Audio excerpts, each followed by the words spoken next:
ভারতীয় সংবিধানের জনক বাবা সাহেব আম্বেদকরকে অবমাননার প্রতিবাদ সহ মোট 3 দফা দাবিতে মঙ্গলবার ভারত বন্ধ কর্মসূচি পালনের অঙ্গ হিসেবে মালদার হবিবপুর ব্লকের আহিও স্ট্যান্ডে পথ অবরোধ করে জোরদার বিক্ষোভ প্রদর্শন।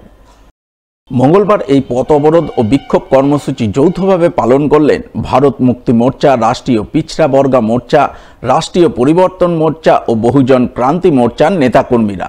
তারা কেন্দ্রীয় স্বরাষ্ট্রমন্ত্রী অমিত শাহের বিরুদ্ধে ভারতের সংবিধান রচয়িতা বাবা সাহেব আম্বেদকরকে অপমান করার অভিযোগ তুলে সুর চড়ান।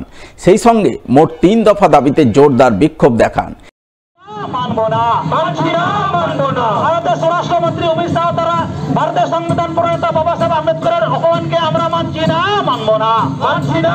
বাবা সাহেব আম্বেদকর আমরা তোমায় ভুলছি না, ভুলবো না, বলছি না, ভুলবো না। ভারতের স্বরাষ্ট্রমন্ত্রী অমিত শাহ তারা ভারতের সংবিধান প্রণেতা বাবা সাহেব আম্বেদকরের অপমানকে আমরা মানছি না, মানবো না, বলছি না, মানবো না। এদিনের এই বিক্ষোভ কর্মসূচিতে নেতৃত্ব দেন ভারত মুক্তি মোর্চার রাজ্যের কার্যকরী সভাপতি বাবুরাম কিস্কু সহ অন্যান্যরা। তারা এদিন যে 3টি দাবিতে ভারত বন্ধ, পথ অবরোধ ও বিক্ষোভ কর্মসূচি পালন করেন তার মধ্যে জাতিগত জনগণনা করা এবং ইভিএমের পরিবর্তে ব্যালটের মাধ্যমে ভোট গ্রহণের দাবি ছিল অন্যতম।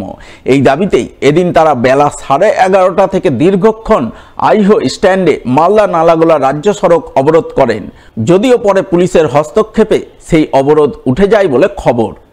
আজ আমরা রাষ্ট্রীয় পিছড়ে বর্গ মোর্চা, ভারত মুক্তি মোর্চা, রাষ্ট্রীয় পরিবর্তন মোর্চা এবং বহুজন ক্রান্তি মোর্চার ডাকে সারা ভারতবর্ষব্যাপী ভারত বন্ধের কর্মসূচির অন্তর্গত আজ আমরা পশ্চিমবঙ্গের মালদা জেলার হবিবপুর ব্লকের অন্তর্গত আইহো বাস স্ট্যান্ডে সমবেত হয়েছি।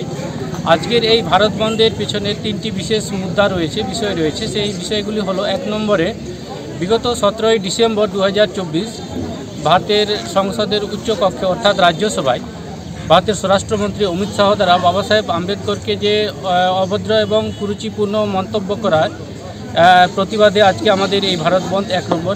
2 নম্বর হচ্ছে যে অবিলম্বে জাতিভিত্তিক জনগণনা করতে হবে, আর যতক্ষণ পর্যন্ত জাতিভিত্তিক জনগণনা করা হচ্ছে না এবং প্রতিনিধিত্বের বিষয়টা অর্থাৎ যার যত সংখ্যা তার তত হিস্সেদারির বিষয়টা যতক্ষণ পর্যন্ত সুনিশ্চিত হচ্ছে না ততক্ষণ পর্যন্ত আমাদের এই কার্যক্রম এই ধরনের আন্দোলন চলতেই থাকবে। বর্তমান ইভিএম নিয়ে সারা ভারতবর্ষব্যাপী একটা আলোড়নের সৃষ্টি করেছে ইভিএম, কারণ ইভিএমের মাধ্যমে যে নির্বাচন প্রক্রিয়া চলছে সারা ভারতবর্ষব্যাপী এবং লোকসভা বিধানসভার মতো গুরুত্বপূর্ণ নির্বাচন এই ইভিএমের মারফতে করার ফলে কী হচ্ছে, ইভিএমের যে ধাঁধলিটা সেই ধাঁধলির পরিপ্রেক্ষিতে জনগণ যাকে নির্বাচন করতে চায় সে নির্বাচিত হয়ে আসছে না। ইভিএমের দ্বারা অপারেটকৃত ব্যক্তি যিনি রয়েছেন তিনি ইভিএমের মারফতে নির্বাচিত হয়ে আসছেন।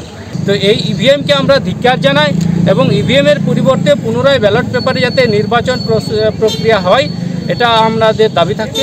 এখন আমরা ভারত বন্ধের অন্তর্গত মালদা জেলার হবিবপুর ব্লকের অন্তর্গত বুলবুল আইহো বাস স্ট্যান্ডে আমরা এখন সমবেত হয়েছি এই ভারত বন্ধের সমর্থনে।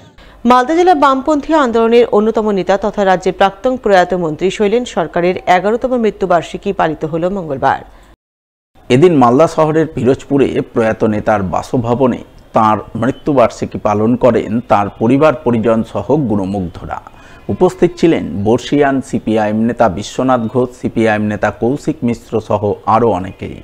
তারা সকলে মিলে প্রয়াত প্রাক্তন মন্ত্রী শৈলেন সরকারের প্রতিকৃতিতে শ্রদ্ধাঞ্জলি নিবেদন করে তাঁর স্মৃতিচারণা করেন।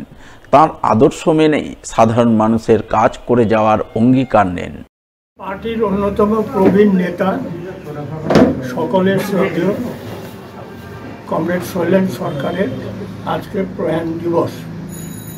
এটা প্রত্যেক বছরই পারিবারিক উদ্যোগে অনুষ্ঠিত হয়। পার্টির প্রায় সকলেই আমরা উপস্থিত হই, সেই হিসাবে উপস্থিত হয়েছি তার প্রতি শ্রদ্ধা নিবেদনের জন্যে, তার অতীত সংগ্রামী জীবনকে মনের মধ্যে স্মরণ রেখে আগামী দিনে শ্রমজীবী মানুষকে সংগঠিত করার শপথ নেওয়ার দিবস হিসাবে আমরা দিনটাকে পালন করে থাকি। আজকে আমাদের প্রয়াত নেতা, জেলার বামপন্থী আন্দোলনের অভিসংবাদী নেতা এবং সিপিআইএমের রাজ্য কমিটির প্রাক্তন সদস্য, বামফ্রন্ট সরকারের প্রাক্তন মন্ত্রী ইংলিশ বাজার এবং রতুয়া বিধানসভা কেন্দ্রের প্রাক্তন বিধায়ক, মালদা জেলার ছাত্র যুব আন্দোলনের প্রাক্তন নেতৃত্ব এবং জেলার সর্বস্তরের মানুষের অত্যন্ত আপনজন বামপন্থী লড়াই আন্দোলনের অন্যতম সৈনিক কমরেড শৈলেন সরকারের আজ ১১তম মৃত্যুবার্ষিকী। এই ধরনের একজন কর্মবীর মানুষকে আমরা শ্রদ্ধা করি, স্মরণ করি এবং তার পথেই আমরা চলতে চাই। তাকে অনুসরণ করে এই বিষয়ে আজকে হচ্ছে যে আমরা এই শ্রদ্ধা স্মরণ অনুষ্ঠানটা খুবই অনাড়ম্বরভাবে তার বাড়িতে প্রতি বছর করি।